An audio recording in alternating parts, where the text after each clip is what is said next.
Hello, everybody. My name's Jonty Brunyee, and I'm the head of sustainable farming at a place called FarmEd, the Centre for Farm and Food Education in the Cotswolds. And I'm also a farmer, a regenerative agroecological farmer, a farmer who farms with nature. And I'm really happy to be with you today at the conference. I'm going to talk to you today a little bit about being regenerative and regenerative tourism and the work that we do at FarmEd. Hopefully a little bit of something different for you today. I'm just going to share my screen and I'll jump straight in. Sorry I can't be with you in person today, but it's a pleasure to actually record something and be with you in some shape or form. So there we are, Jonty Brunyee. Please do keep in touch with me or us at FarmEd or me here at Conygree Farm in the UK. And maybe we'll connect in other ways in the future. So building a regenerative farm tourism enterprise is what I've titled my talk today. There we go. The first slide. So I want to start just setting the scene a little bit. Now, I often say this in many talks, lectures, conferences that I speak at, just to remind us that every metric is negative at global level. Every environmental and social metric, other than population growth, is that a positive? Maybe. People are living longer in some countries, but the great acceleration, whether it's soil health, whether it's carbon, whether it's methane emissions, whether it's biodiversity, whether it's farmland birds, whether it's pollinators, whether it's farmer profit, whether it's farmer well-being, whether it's human health and nutrition, nearly all are negative at global level. At regional level, there are some positives, but mostly still negative.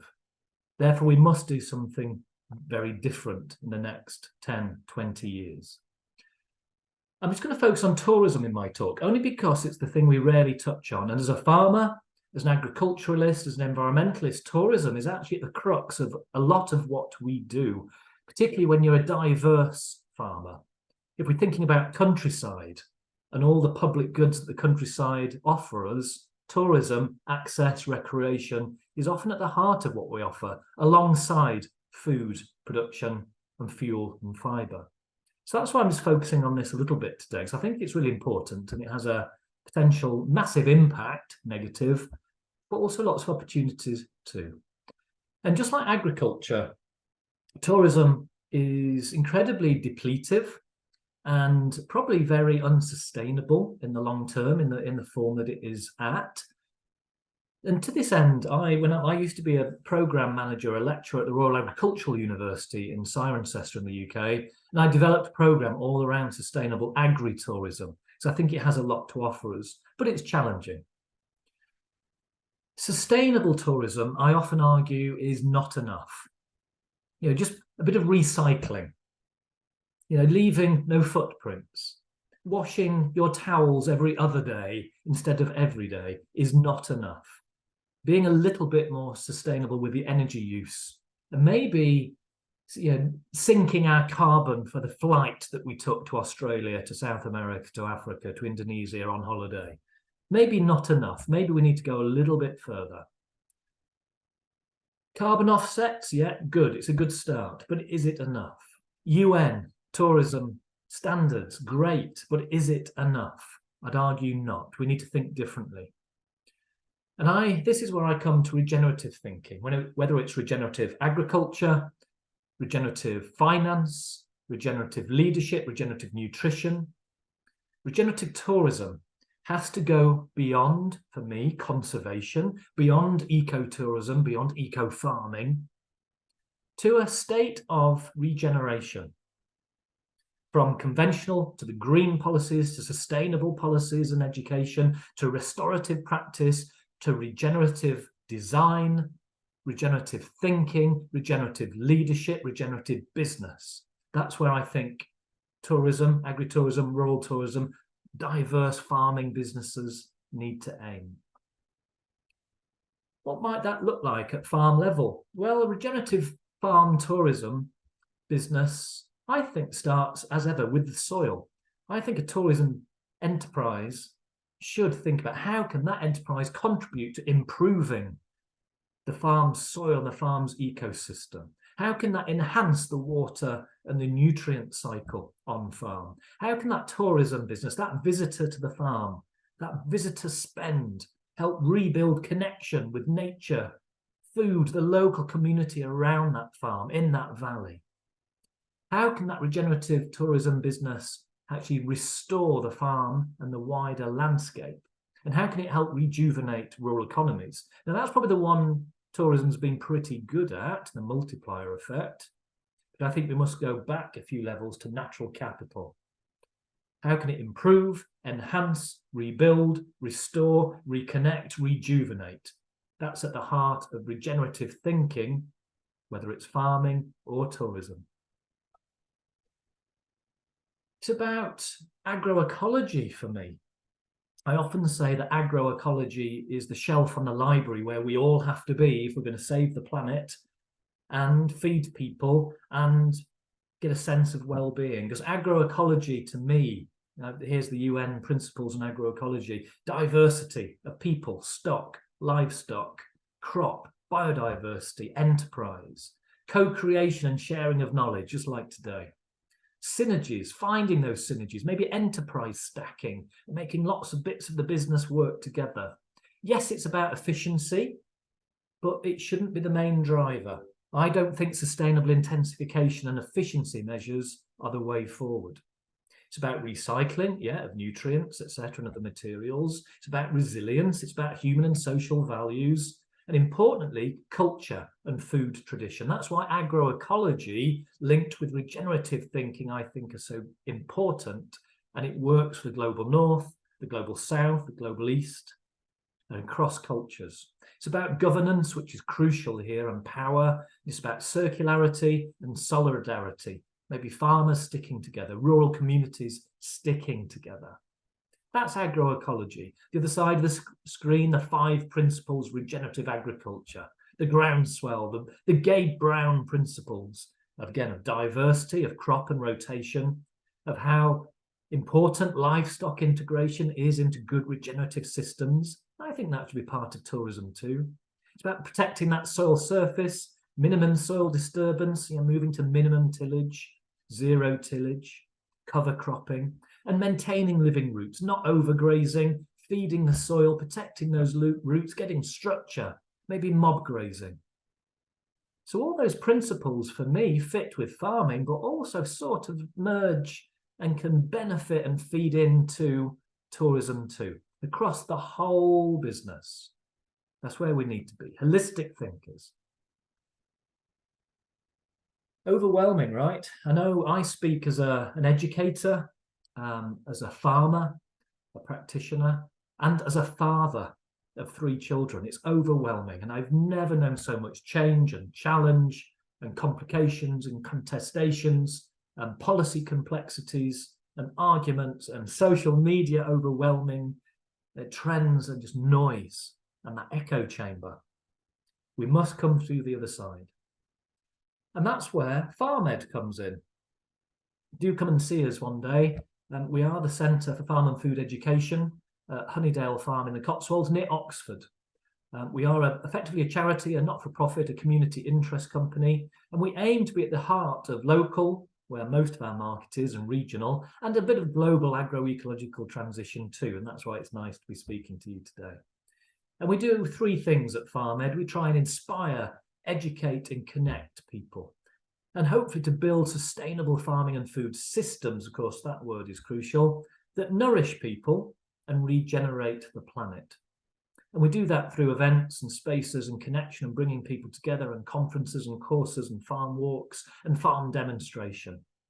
That word nourish people is crucial to me.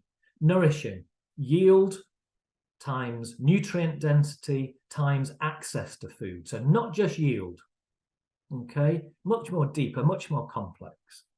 Regenerate the planet, not just field corners, not just a few fields, not just a block of land, one farm in an island of a derelict landscape, but let's regenerate landscapes, bioregions, and eventually the planet. That's our mission and aim at FarmEd. If you do come, this is sort of what you'll see, a very diverse 107 acres. We've got a long herbal ley rotation, 4 years of diverse herbal ley grassland, which we mob graze with cattle, a micro dairy, some beef animals and some sheep. You see a photograph of the mob grazed sheep. Look, and mob grazed humans as well, mob grazed learners in the field there on the herbal leys. We go into our cash crop, which in our case is heritage wheat, a population wheat, and no input wheat, grown regeneratively with an understory of clover, a living mulch. We go into barleys, we go into oats, again with living mulches. We graze those arable crops, remove any fungal problems. We follow a minimum tillage system. We try not to use any glyphosate or Roundup on the farm. We're trying to move to a no or low input system. We have a control plot, number 14 on the map there, which is conventional wheat, which we still plough. We spray 170 kilos of nitrogen. We get pretty good yields, but our soil is going backwards. Organic matter, sort of the microbial fungal balance is not good. It's not respiring. The health, the structure of the soil, the resilience of that soil is not good. And we use that as a really useful control plot. We've got control plots for sainfoin, lucerne, perennial wheat. Now that could be exciting. We've over here at number 5 got a market garden, a 5-acre market garden run as a community supported agriculture scheme, feeding 130 families every week. Nutrient dense, fresh, local seasonal food. Lots of wood chip, lots of carbon. It's a no dig market garden, lots of connection. That to me is agroecology, it's regeneration. At the bottom of the farm here, permanent pasture, wildflower meadows, natural flood management scheme, lovely blousy hedgerows, lots of tree planting, a traditional heritage orchard. How can we feed people and grow food? Well, I think orchards and wood pasture and agroforestry is the answer. And between every strip at the top of the farm here, at the arable end of the farm, we have agroforestry strips for wood chip and for biodiversity and for shade, shelter, browse for our animals. Absolutely crucial. We've got beehives, and right in the middle of the farm is the education centre, a beautiful space. Do come and see us one day. Basically, we're trying to show regeneration, regenerative agriculture, regenerative tourism, and agroecology in action. It's very exciting. People often say, who's the audience, Jonty? Is everybody, and that's a message I beg all of us to think about today. We have to speak to everybody, to the local schools, to the buyers of food in the village, families, the universities, the students, and yes, the farmers, the agronomists, the researchers, then the chefs, the businesses down the road, the entrepreneurs, the pension companies, the bankers and the policymakers. We have to link everybody together if we're going to get a true and deep transition that works for society. So I beg you to keep speaking to everybody, not just our usual, maybe academic or policy-making echo chambers. What do we do? Very quickly, we demonstrations, farm walks, film nights, case studies, workshops, webinars, a bit of mentoring and consultancy, some bigger flagship gatherings like Carbon Calling and Oxford Real Farming Conference in the field. And people say, Jonty, what do you talk about on your courses? Well, we talk about everything from soil health to human gut health and brain health and everything in between. So not just soil, not just minimum tillage and cover crops and diverse cropping. We link it all the way through the food system if we can, to add that value and tell that story. How do we think we're a regenerative tourism enterprise? Yes, I think we are. Just to really repeat that, at FarmEd, we practice what we preach. It all begins with the soil and ecological diversity for us. We work with nature, not for. That's crucial. It's about enterprise or land sharing, not putting fences around things and excluding farming for nature. It's how you work with nature. I think that's key, and I think that works really well for tourism too. It's about being inclusive and building connections. We want trespassers down the drive that are impressed, that don't feel excluded. We want different people, different faces down the drive. That to me is tourism. It's adding value. It's about authenticity. We stack enterprises and seek synergy. It adds stories, it adds real food. You know, we've got ice cream, we've got vegetables, we've got lamb, we've got eggs, we've got salad, we've got fruit, we'll have some nuts eventually, all coming out of the farm. We can tell those stories and connect and get more human food from every acre, as well as the tourist pound. Our eco buildings, they're designed around harmony principles. That works for agriculture too. It works for livestock buildings, the golden ratio, human scale buildings with light and air. Yes, solar power, underfloor heating, air source heat pumps, well insulated with wool, the sustainable timber, etc. Put that at the heart of your tourism enterprise. Make it beautiful and people will come.